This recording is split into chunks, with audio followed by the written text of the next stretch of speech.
I know everyone's feeling pretty exhausted by the news and the daily assault of craziness happening here in Washington. But I thought maybe it would help if I just took one of the issues that we're dealing with right now and broke it down a little bit.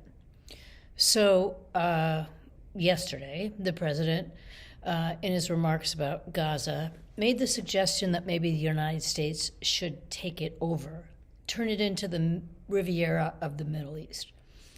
Like so many things that the president said, it often sounds like you're reading an article in The Onion or some kind of satire about what a president would say, but that's true. He suggested that the Palestinians should be moved and that the area in Gaza should be leveled and perhaps it could become some kind of a resort or the Riviera of the Middle East, and that the United States should take it over. Well, this has been met by criticism from everybody in that country and many people, of course, here in Washington.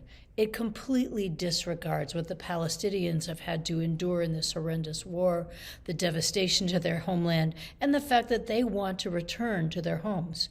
It completely disregards the idea of a two-state solution, which I have supported since long before I came to Congress.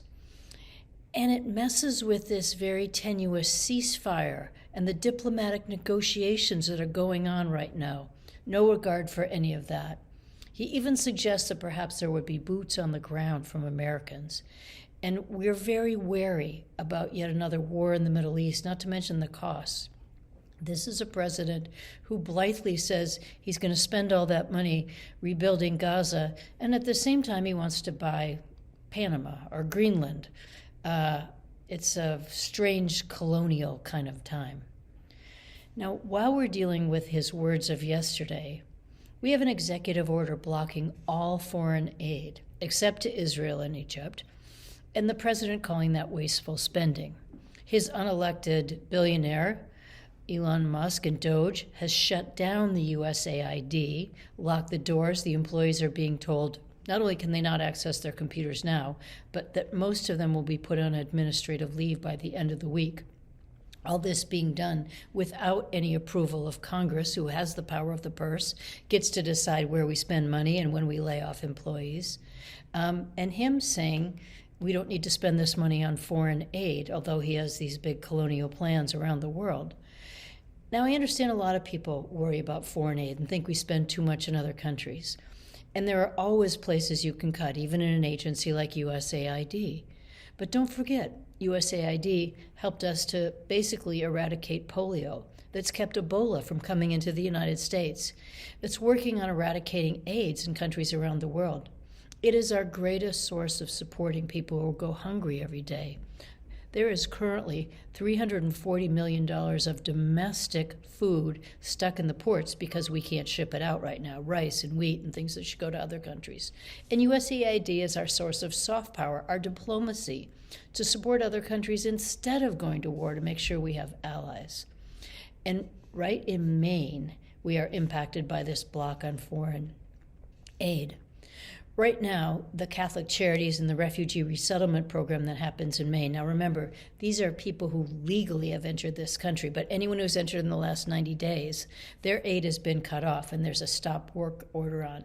This is a tremendous amount of money that helps over 200 people who are already in Maine, who came in legally, who are pre-vetted, they're refugees, but now we can't help them. We don't have the aid for them, even though we've invited them in.